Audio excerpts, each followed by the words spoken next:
او او وہ کہاں جا سکتے ہیں اور تو کوئی راستہ بھی نہیں ہے۔ ڈین کے حلق سے انتہائی حیرت بھری چیخ نما آواز نکلی۔ جیکارڈ کے چہرے پر بھی شدید حیرت کے تاثرات تھے، اور پھر وہ دونوں ہی تیزی سے آگے بڑھے اور اکٹھے کئی سیڑھیاں اترتے وہ نیچے پہنچ کر بے تحاشا اندرونی طرف کو دوڑ پڑے کہ اچانک خوفناک دھماکہ ہوا۔ یہ دھماکہ اس قدر شدید تھا کہ پوری عمارت لرز اٹھی تھی، اور پھر تو جیسے دھماکوں کا سلسلہ شروع ہو گیا۔ چیف وہ سرنگ ٹوٹ گئی ہے، راستہ بند ہو گیا ہے، اندر سے ایک آدمی نے واپس دوڑ کر آتے ہوئے کہا، اور جیکارڈ اور ڈین دوڑتے ہوئے مزید آگے بڑھے، لیکن اندر واقعی گرد و غبار کی وجہ سے کچھ نظر نہیں آ رہا تھا، اور دوسرے مسلح آدمی بھی واپس آ رہے تھے۔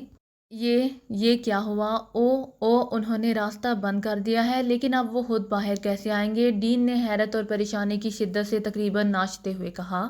اندر سے کوئی خفیہ راستہ تو باہر نہیں نکلتا؟ جیکارڈ نے چیخ کر پوچھا۔ او نہیں، کوئی خفیہ راستہ نہیں ہے، کوئی راستہ نہیں ہے۔ یہ سب کیا ہوا؟ اس کا کیا مطلب؟ وہ اندر ہیں اور انہوں نے کوئی طاقتور بم مار کر راستہ بھی خود بلاک کر دیا ہے۔ کیوں؟ ڈین اس طرح ہوتی چیخے چلا جا رہا تھا جیسے اس کا ذہن پلٹ گیا ہو۔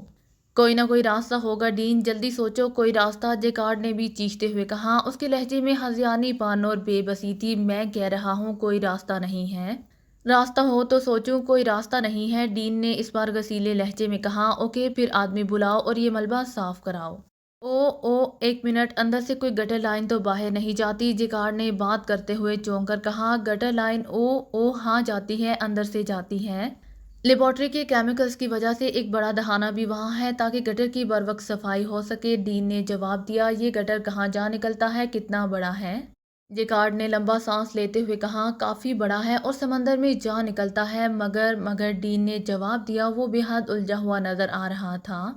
تو آؤ میرے ساتھ۔ انہوں نے اسی لیے یہ راستہ بلاک کیا ہے کہ وہ اس گٹر کے راستے باہر جا رہے ہوں گے۔ انہوں نے وقت حاصل کرنے کے لیے ایسا کیا ہے۔ آؤ میرے ساتھ، ہمیں فوراً اس دہانے پر پہنچنا ہے، جیکارڈ نے کہا اور تیزی سے واپس مڑ گیا۔ کمال ہے، یہ آدمی ہے یا جن؟ ڈین نے کہا، اور جیکارڈ کے پیچھے دوڑ پڑا، اور تھوڑی دیر بعد وہ بیرونی پھاٹک کو کراس کرتے ہوئے اپنی جیپوں کے پاس پہنچ گئے۔ جہاں یہ گٹر نکلتا ہے اس کے قریب واچ ٹاور پر چلیں، ہم وہاں سے انہیں آسانی سے چیک کر سکتے ہیں، جیکارڈ نے کہا اور تیزی سے اپنی جیپ کی طرف بڑھ گیا، جبکہ ڈین اپنی جیپ پر سوار ہو گیا، اور پھر دونوں جیپیں ایک دوسرے کے پیچھے دوڑتی ہوئی ساحل کی طرف بڑھتی چلی گئیں۔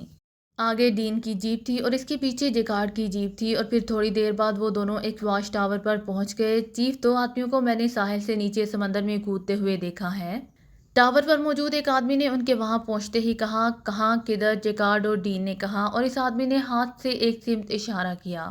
وہ لوگ فارمولا تو بہرحال لے گئے ہوں گے، اب ہم نے انہیں واپس جانے سے روکنا ہے، اور اس کے لیے اب ہمیں ہوش و حواس سے کام لینا پڑے گا، جیکارڈ نے کہا۔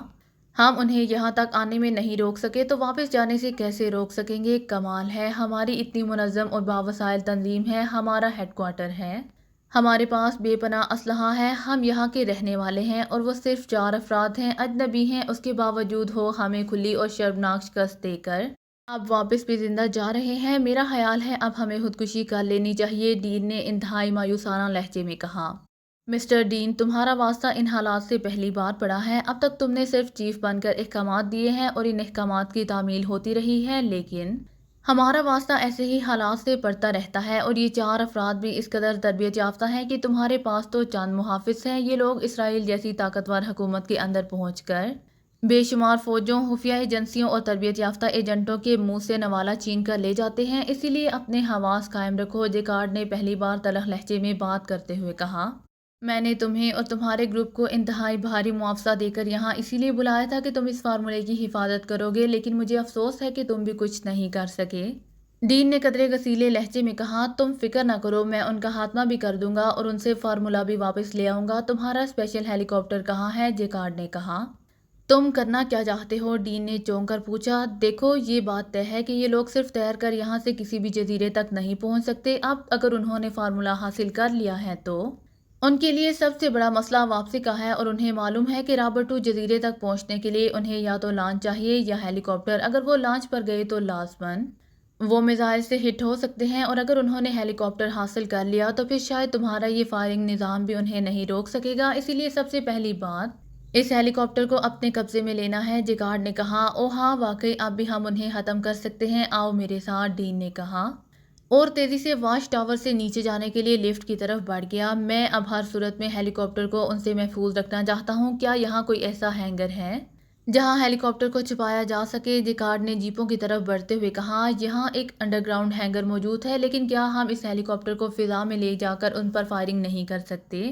ڈین نے کہا، اس طرح ہمیں حفاظتی نظام آف کرنا پڑے گا اور یہ ان کے فائدے میں جائے گا، اسی لیے بہتر یہی ہے کہ اس اسپیشل ہیلی کاپٹر کو کسی خفیہ جگہ چھپا دیا جائے اور اس کی باقاعدہ حفاظت کی جائے۔ چیکنگ سسٹم کو انتہائی سخت کرنا ہوگا۔ جزیرے پر موجود تمام افراد کو عمارتوں کے اندر بھجوا دو اور ساری چیکنگ واچ ٹاورز اور مشینوں کے ذریعے کراؤ تاکہ جزیرے پر جہاں بھی وہ لوگ نظر آئیں ہم فوری طور پر سمجھ جائیں کہ یہ ہمارے دشمن ہیں۔ پہلے بھی وہ ہمارے آدمیوں کے ساتھ مل جانے کی وجہ سے اپنی کارروائی کر لینے میں کامیاب رہے، جیکارڈ نے اپنی جیپ پر بیٹھتے ہوئے کہا، اور ڈین سر ہلاتا ہوا اپنی جیپ پر سوار ہو گیا۔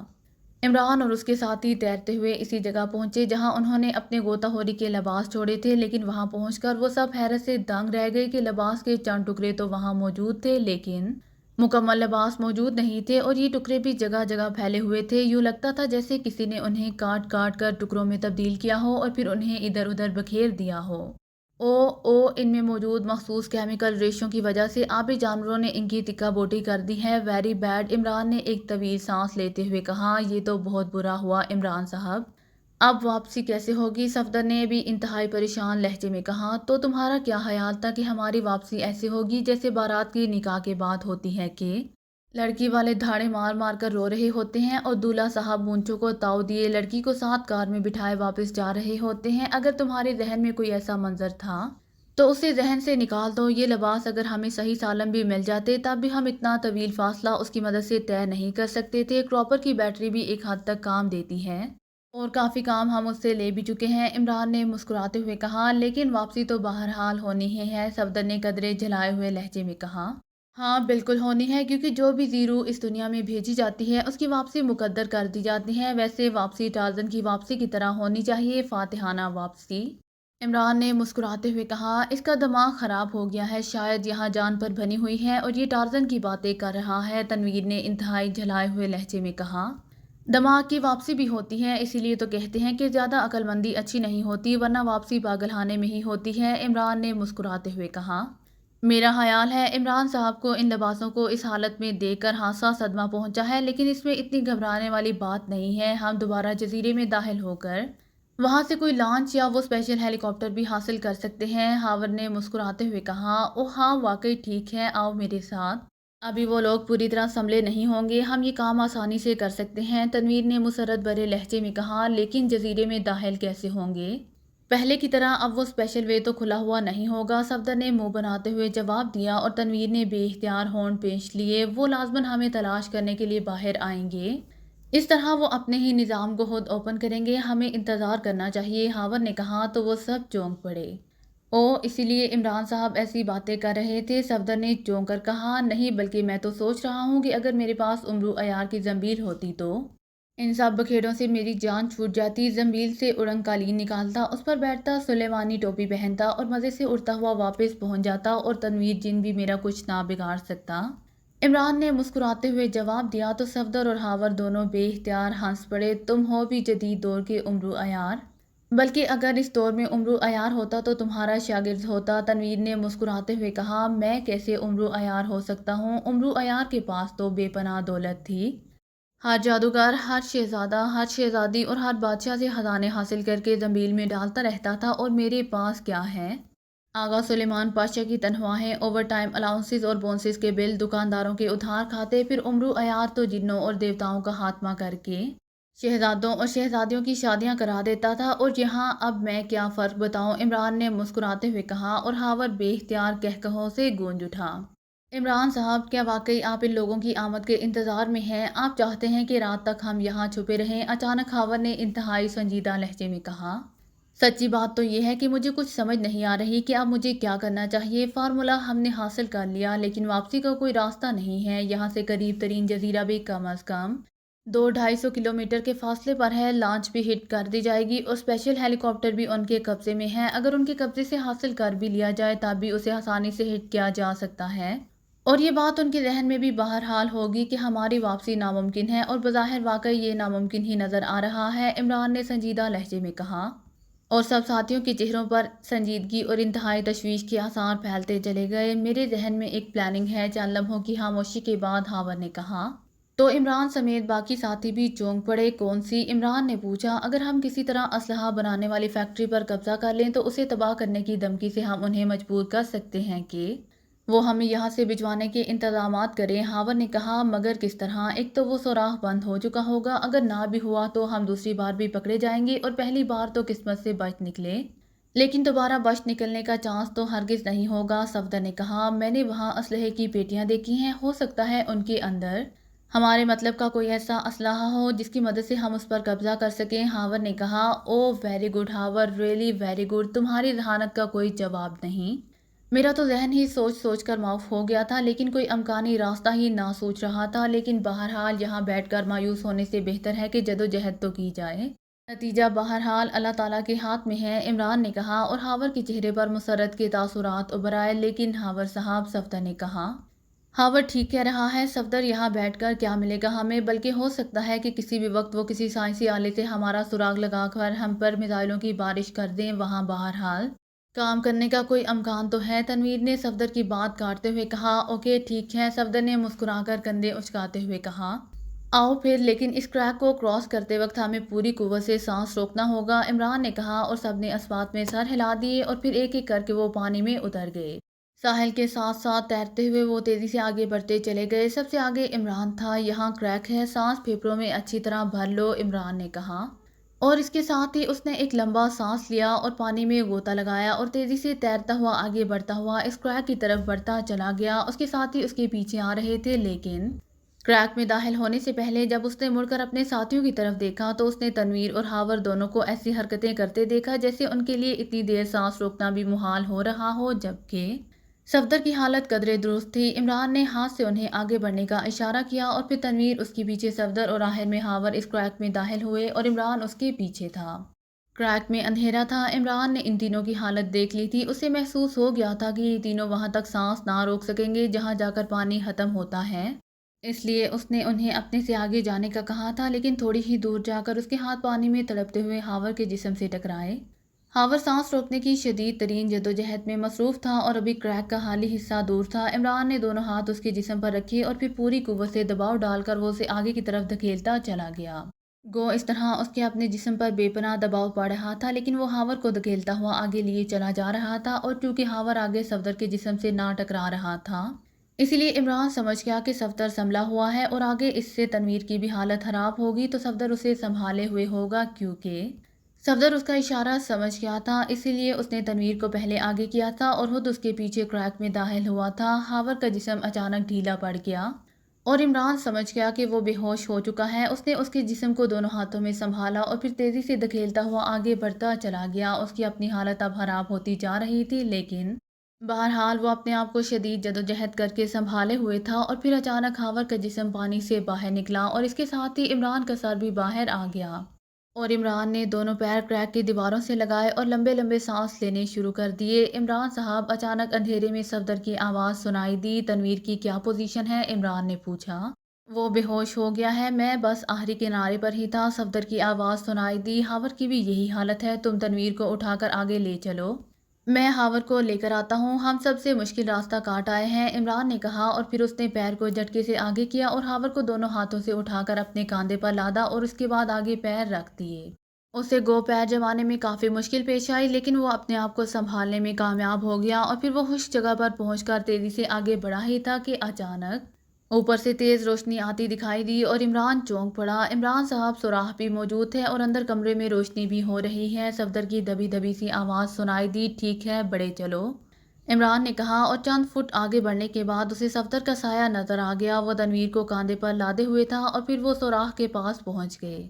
اب روشنی کی وجہ سے یہ ساری جگہ منور ہو رہی تھی۔ عمران نے کاندھے پر لادے ہوئے ہاور کو منہ کے بال زمین پر لٹایا اور مخصوص انداز میں اس کے بازوؤں اور ٹانگوں کو حرکت دے کر اس کے پیٹ میں موجود پانی نکالنے لگا۔ صفدر بھی تنویر کے ساتھ یہی عمل دہرا رہا تھا، اور پھر تھوڑی ہی دیر بعد وہ دونوں کراہتے ہوئے ہوش میں آ گئے۔ او یہ روشنی تو کیا اچانک تنویر کی حیرت بھری آواز سنائی دی، تم ہوش میں آ گئے ہو، فی الحال اسی روشنی کو غنیمت سمجھو، عمران نے مسکراتے ہوئے کہا۔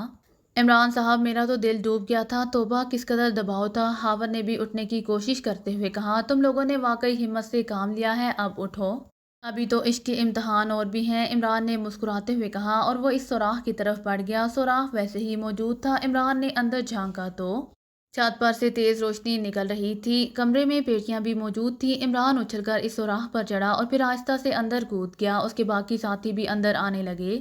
رک جاؤ، میں ان میں سے کسی پیٹی کو ہاتھ لگاتا ہوں، اگر مجھ پر ریز فائر ہوں تو مجھے باہر نکال لینا، اور پہلے ہمیں ان کا علاج بھی معلوم ہو چکا ہے، پانی، عمران نے کہا۔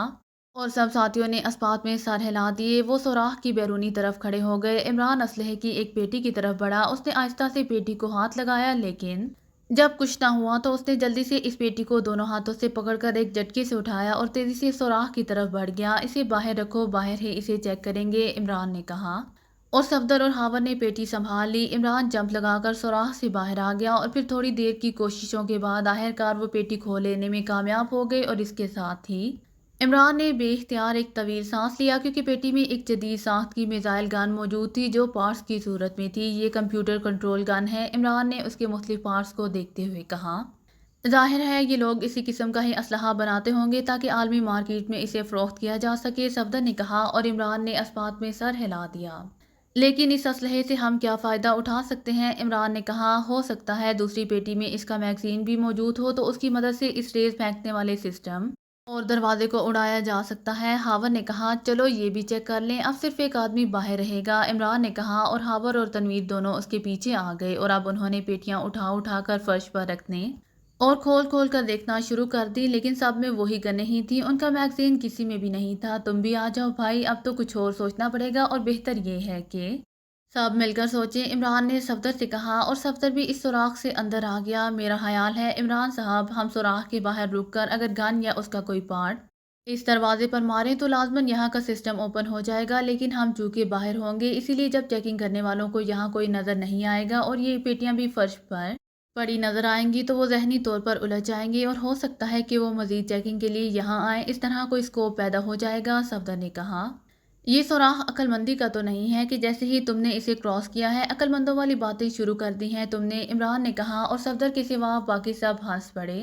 تو کیا میری یہ تجویز غلط ہے، صفدر نے منہ بناتے ہوئے کہا۔ ارے نہیں، 100% درست ہے، عمران نے کہا، اور صفدر بھی اس بار ہنس پڑا، اور پھر صفدر کی تجویز کے مطابق ہی انہوں نے کارروائی کی۔ میزائل گن کا پارٹس دروازے سے ایک دھماکے سے جا کر ٹکرایا اور تیز سائرن کی آوازوں کے ساتھ ہی چھت سے روشنی کے دھارے سارے کمرے میں پڑنے لگے، لیکن عمران اور اس کے ساتھی سوراخ کے باہر ہونے کی وجہ سے ان ریز سے محفوظ تھے۔ دھارے صرف چند سیکنڈز تک رہے پھر غائب ہو گئے، البتہ چھت سے نکلنے والی روشنی پہلے کی نسبت کافی تیز ہو گئی، اور عمران کے اشارے پر سب ساتھی سائیڈوں میں ہو گئے۔ عمران خود بھی ایک سائیڈ پر ہو گیا تھا تاکہ اگر کسی مشین کے ذریعے کمرے کو چیک کیا جا رہا ہو تو وہ سوراخ کی دوسری طرف کھڑے ہوئے نظر نہ آئے۔ چند لمحوں بعد جیسے ہی روشنی کی تیزی ختم ہوئی عمران سوراخ کے سامنے آ گیا، لیکن کمرہ اسی طرح بدستور بند تھا۔ صفدر کچھ بولنے ہی لگا تھا کہ عمران نے ہاتھ اٹھا کر اسے بولنے سے روک دیا۔ پھر تقریباً 5 منٹ کے بعد اچانک سرر کی تیز آواز فرش کے ایک حصے سے سنائی دی اور وہ سب چونک کر دیکھنے لگے۔